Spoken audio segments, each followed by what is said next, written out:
بسم اللہ الرحمن الرحیم۔ السلام علیکم ورحمۃ اللہ وبرکاتہ۔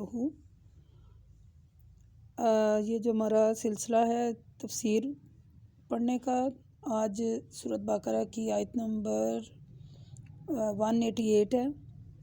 یہ آیت جو ہے اللہ تعالیٰ نے ہر چیز جو ہے نا، ہر چیز واضح اور دلائل کے ساتھ پیش کر دی ہے۔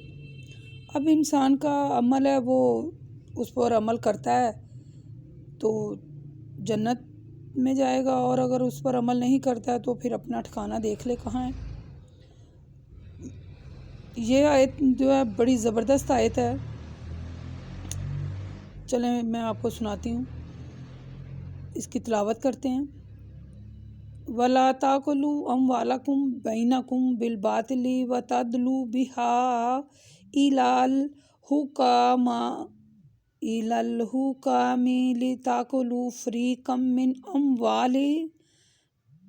أَمْوَالِ النَّاسِ بِالْإِثْمِ وَأَنْتُمْ تَعْلَمُونَ۔ دیکھیں، وَلَا تَأْكُلُوا، وا میں نے اور ہوتا ہے، لا میں نے نہیں، اور نہ جو ہے وہ یعنی کہ آپس میں ایک دوسرے کے مال جو ہے نا وہ ناجائز طریقے بالباطلی ناجائز طریقے سے نہ کھایا کرو، اور نہ مال کو رشوتاً حکام تک پہنچا کر اسے اس بات کا ذریعہ بناؤ کہ باطل طریقے سے لوگوں کے مال کا ایک حصہ کھا جاؤ، اور تم جانتے بھی ہو کہ یہ برا کام ہے۔ اس کے بارے میں احادیثیں میں آپ کے سامنے رکھتی ہوں۔ پہلے دیکھیں کہ اللہ تعالیٰ نے حکم دے دیا کہ آپس میں ایک دوسرے کا مال ناجائز طریقے سے نہ کھاؤ، ٹھیک ہے۔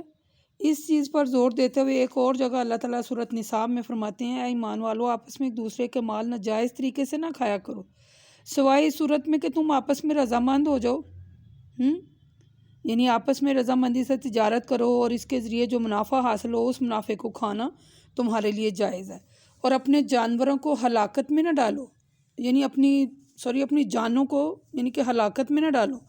اللہ نہیں چاہتا کہ تم ہلاک ہو، بے شک اللہ تم پر بڑا مہربان ہے۔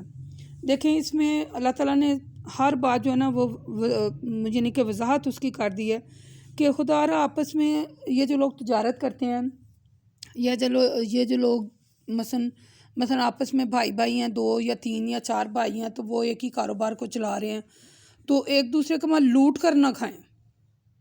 یہ قرآن کہہ رہا ہے، اللہ تعالیٰ نے وضاحت کر دی ہے کہ ایک دوسرے کا مال لوٹ کھوس کر نہ کھائیں۔ ہاں، رضامند ہونا، تو تم کام کر رہے ہو تو منافع ہے جو تو وہ آپ کھائیں، لیکن ایک دوسرے کو دغا دینے کی کوشش نہ کریں، یعنی ایک دوسرے کو دغا دینے کی کوشش نہ کریں۔ آپ صلی اللہ علیہ وآلہ وسلم نے صحیح بخاری میں فرمایا، جس نے دوسرے کی زمین میں سے ذرا سا قطعہ بھی ناحق لیا تو اس کو 7 زمینوں کا طوق پہنا دیا جائے گا۔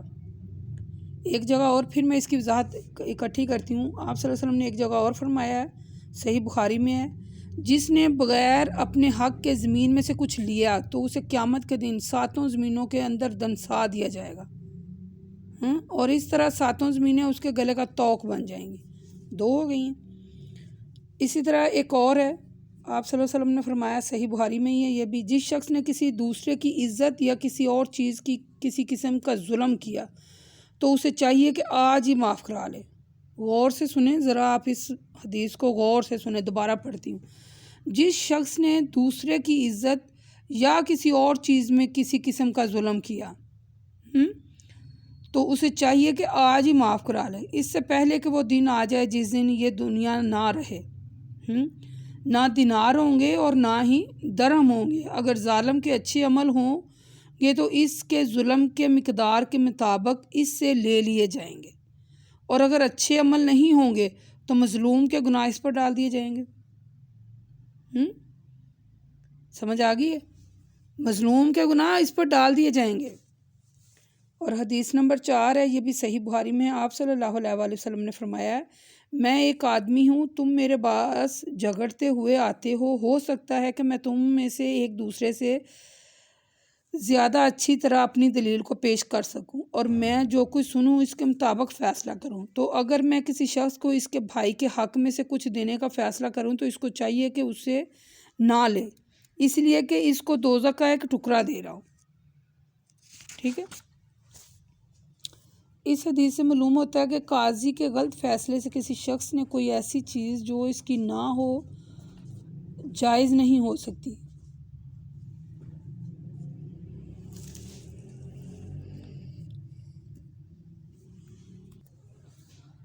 دوسری چیز میں اللہ تعالیٰ نے اس آیت میں حرام کیا ہے کہ وہ رشوت ہے۔ یہ رشوت دے کر کسی دوسرے کے مال کو حاصل کر لینا بھی ظلم ہے، دوسروں کی حق تلفی ہے۔ رشوت دینے والا اور رشوت لینے والا دونوں مجرم ہیں۔ حضرت عبداللہ بن عمر رضی اللہ تعالیٰ عنہ فرماتے ہیں رسول صلی اللہ علیہ وسلم نے فرمایا رشوت دینے والے اور لینے والے پر لعنت ہے۔ اس کا خلاصہ یہ ہے کہ کسی کا مال ناحق نہ کھائیں، نہ رشوت دیں، نہ رشوت لیں۔ اگر آپ نے کسی کا مال ناجائز طریقے سے لے لیا تو اسے واپس کر دیں یا اس کے مالک سے معاف کروا لیجئے۔ اگر آپ نے ایسا نہ کیا تو قیامت کے دن، یقین کریں قیامت کے دن سخت ندامت جو ہے اور حسرتوں کا سامنا کرنا پڑے گا اور عذاب الہی بھگتنا پڑے گا۔ ٹھیک ہے، یعنی یہ مختصر میں نے اب اس کی تشریح کر دی ہے، انشاءاللہ آگے بھی اور ہوں گے، لیکن آپ کو میں یہی منع کرنے والی ہوں کہ خاص طور پر ہمارا یہ جو معاشرہ ہے اس میں مثلا جو لوگ اکٹھا شراکت داری کا کام کرتے ہیں یا کوئی بھی کام اکٹھا کرتے ہیں یا کوئی زمین کھا جاتے ہیں، آپ نے اکثر آج کل کے ماحول میں دیکھا ہوگا کہ ایک بھائی دوسرے بھائی کو قتل کر دیتا ہے۔ میں نے ایون کہ دیکھا ہے کہ لوگ ماں باپ کو قتل جگہ کے بدلے میں ماں باپ کو قتل کر دیتے ہیں، بیٹا اپنے باپ کو قتل کر دیتا ہے، بیٹا اپنی ماں کو قتل کرتا ہے زمین کی خاطر۔ تو آپ یہ قرآن پاک کی آیت سورۃ بقرہ کی آیت نمبر 188 کا ترجمہ یاد رکھیے گا، جو بھی یہ سن رہا ہے کہ زمین اللہ تعالیٰ نے کہہ دیا ہے کہ اگر نہ حق کسی کا کھا لیا ہے تو 7 زمینوں کے توق بنا کے نا تو اس کے گلے میں ڈال دینے ہیں۔ یا ہمارے دیکھیں آج کل وہ یعنی کہ عدالتوں میں جو کیسوں کی سماعت ہوتی ہے اس میں آپ اکثر دیکھ لیں کیس اٹھا کر، اکثریت میں کیس اٹھا کر دیکھ لیں جگہ کا تنازع بنا ہوگا، یعنی کہ رشوت دے کے تو جگہ اپنے نام کرا لینی ہے۔ خدا را ایسا نہ کریں، بہت بڑا گناہ ہے اور بہت بڑا ظلم ہے یہ۔ تو پھر اگر ہم اللہ تعالیٰ نے بتا دیا کہ اگر آج ہی کوئی معاملات ایسے ہیں تو دے دلا کر ہمارا سلسلہ ہے، نہ رشوت دیں اور نہ رشوت لیں۔ ٹھیک ہے، دونوں پر لعنت فرمائی ہے آپ صلی اللہ علیہ وسلم نے۔ تو اگر ہم ان باتوں پر عمل نہیں کرتے تو ہم یقیناً عذاب الہی جو ہے نا اس کو دعوت دے رہے ہیں۔